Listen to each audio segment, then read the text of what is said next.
জুমার দিনকে বিষ্ণু ইসা ইসলাম বলেছেন হাদা ইয়াউমুল ঈদ, হাদা ইয়াউমুন জাআলাহুল্লাহু লাকুম ঈদান। তাবারানির হাদিস। বিষ্ণু বলেছেন এটা এমন দিন যে দিনটাকে আল্লাহ তাআলা তোমাদের জন্য ঈদের দিন হিসেবে ঘোষণা দিয়েছেন। পড়েন আলহামদুলিল্লাহ। আল্লাহ তাআলার একটা বৈশিষ্ট্য হচ্ছে সুন্নাতুল্লাহি ফিত তাফদিল।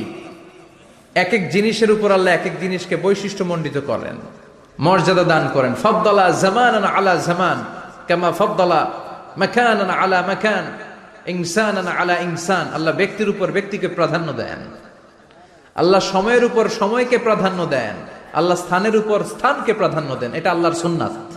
এটা আল্লাহর কি সুন্নাতুল্লাহি ফিত তাফদিল। ফাদ্দালা জামানান আলা জামান কামা ফাদ্দালা মাকানান আলা মাকান, ইনসানান আলা ইনসান। পৃথিবীর সব মানুষগুলো এক রকম নয়, এক মর্যাদার নয়। আবার লক্ষাধিক নবী